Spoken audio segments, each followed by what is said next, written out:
Hi dear friends, welcome to my channel. എല്ലാവരും സുഖമായിട്ടിരിക്കുന്നെന്ന് വിചാരിക്കുന്നു. ഇന്ന് ഞാൻ വന്നിരിക്കുന്നത് ഇഡ്ഡലി മാവ് വെച്ചിട്ട് എങ്ങനെ ജിലേബി ഉണ്ടാക്കിയെടുക്കാം എന്ന റെസിപ്പി ആയിട്ടാണ് കേട്ടോ.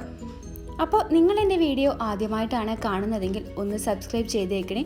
കൂടെ കാണുന്ന ബെല്ലൈക്കൺ കൂടി ഒന്ന് പ്രസ് ചെയ്യണേ. ബെല്ലൈക്കണിലെ ഓൾ ബട്ടൺ പ്രസ് ചെയ്യുമ്പോഴേ ഞാൻ ഇടുന്ന വീഡിയോസിൻ്റെ എല്ലാം നോട്ടിഫിക്കേഷൻസ് നിങ്ങളിലേക്ക് എത്തുള്ളൂ. ഈ ഒരു ജിലേബി ഇഡ്ഡലി മാവും കൊണ്ടാണ് ഉണ്ടാക്കുന്നതെങ്കിലും നല്ല അടിപൊളിയായിട്ട് തന്നെ വരുന്നുണ്ട്. നിങ്ങൾ ഇഡ്ഡലി മാവിൻ്റെ ആ ടേസ്റ്റ് ഒന്നും ഉണ്ടാവില്ല, ഒന്ന് ഉണ്ടാക്കി നോക്കണം കേട്ടോ. ഇതിന് വേണ്ടി ഞാൻ 250 ml കപ്പിൽ 1 കപ്പ് ഇഡ്ഡലി മാവാണ് എടുത്തിരിക്കുന്നത്. 250 ml കപ്പിൽ തന്നെ 2 കപ്പ് പഞ്ചസാരയും എടുത്തിട്ടുണ്ട്. ഇത് ഷുഗർ സിറപ്പ് ഉണ്ടാക്കിയെടുക്കാൻ വേണ്ടിയിട്ടാണ്. ഇതിലോട്ട് 1 കപ്പ് വെള്ളം ചേർത്ത് കൊടുക്കുന്നുണ്ട്. 1 ടേബിൾ സ്പൂൺ ഏലക്ക പൊടിച്ചതും ചേർത്ത് കൊടുക്കുന്നുണ്ട്. ഇനി അതൊന്ന് ഷുഗർ സിറപ്പ് ആക്കി എടുക്കണം. അതിന് വേണ്ടി ഞാനിപ്പം സ്റ്റൗ ടോപ്പിൽ വെച്ചിട്ടുണ്ട്. ഫ്ലെയിം ഒന്ന് കുറച്ച് വെച്ച് നമുക്ക് ഷുഗർ സിറപ്പ് ഉണ്ടാക്കിയെടുക്കാം. അപ്പോൾ ഞാൻ ഇഡ്ഡലി മാവിലോട്ട് ഇനി 2 ടേബിൾ സ്പൂൺ അരിപ്പൊടി ചേർത്ത് കൊടുക്കുന്നുണ്ട്. പത്തിരിപ്പൊടിയാണ് ചേർത്ത് കൊടുക്കുന്നത് കേട്ടോ. 3 ടേബിൾ സ്പൂൺ കോൺഫ്ലവർ ചേർത്ത് കൊടുക്കുന്നുണ്ട്. അരിപ്പൊടിയുടെയും കോൺഫ്ലവറിൻ്റെയും ഒന്നും അളവ് കൂടി പോവരുത് കേട്ടോ, അപ്പോൾ ക്രിസ്പി ആയി പോവും. ഇത്രേ പാടുള്ളൂ. ഈ ഒരു അളവ് തന്നെ ചേർത്ത് കൊടുക്കണം. നന്നായിട്ട് മിക്സ് ചെയ്യാൻ, കട്ട കെട്ടാതെ മിക്സ് ചെയ്തെടുക്കണം. ഇങ്ങനെയായിരിക്കണം കിട്ടേണ്ടത്. ഇതിലോട്ട് ഞാൻ 1 ടേബിൾ സ്പൂൺ റോസ് എസൻസ് ചേർത്ത് കൊടുക്കുന്നുണ്ട്. റോസ് എസൻസ് കയ്യിലുണ്ടെങ്കിൽ എന്തായാലും ചേർത്ത് കൊടുക്കണം കേട്ടോ. കുറച്ച് കളർ ചേർത്ത് കൊടുക്കുന്നുണ്ട്. ഞാൻ റെഡ് ഫുഡ് കളറാണ് ചേർത്ത് കൊടുക്കുന്നത്. നിങ്ങൾക്ക് വേണമെങ്കിൽ ചേർത്ത് കൊടുക്കാം, വേണ്ടെങ്കിൽ ചേർത്ത് കൊടുക്കേണ്ട, കുഴപ്പമൊന്നുമില്ല. ഞാൻ എൻ്റെ ജിലേബിക്ക് ഒരു കളർ കിട്ടാൻ വേണ്ടി മാത്രമാണ് ഇപ്പോൾ കളർ ചേർത്ത് കൊടുക്കുന്നത്.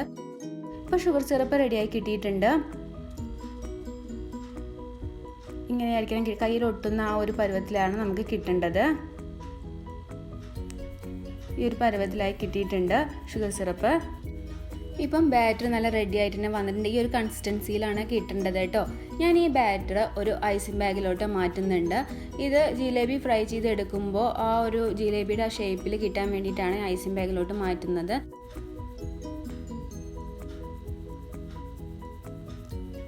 ഇനി ജിലേബി ഫ്രൈ ചെയ്തെടുക്കാം. അതിന് വേണ്ടി ഞാൻ ഒരു ചട്ടിയിൽ എണ്ണ ചൂടാവാൻ വേണ്ടി വെച്ചിട്ടുണ്ട്. എണ്ണ ഒന്ന് ചൂടായി വന്നാൽ നമുക്ക് ജിലേബി ഓരോന്നായി ഫ്രൈ ചെയ്തെടുക്കാം. ഇങ്ങനെയാണ് ഷേപ്പാക്കി എടുക്കേണ്ടത്. എൻ്റെ ഫസ്റ്റ് ഞാൻ ഉണ്ടാക്കിയത് എനിക്ക് ശരിയായി വന്നിട്ടില്ല.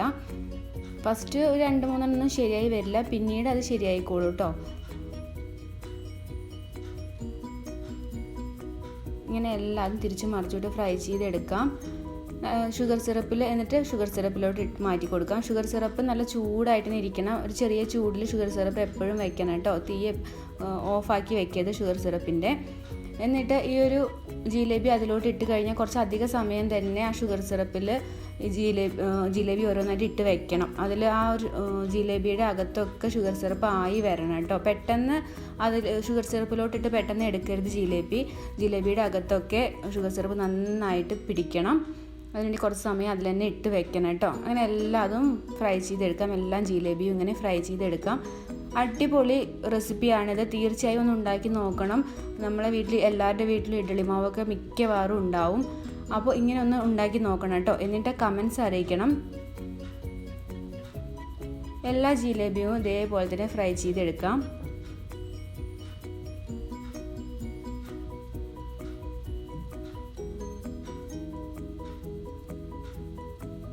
ജിലേബിയുടെ അകത്തേക്ക് നന്നായിട്ട് ഷുഗർ സിറപ്പ് വരണം. അതൊന്ന് ശ്രദ്ധിച്ചാൽ മതി. പിന്നെ പെട്ടെന്ന് നമ്മൾ ഫ്രൈ ചെയ്ത് എടുക്കുകയും വേണം.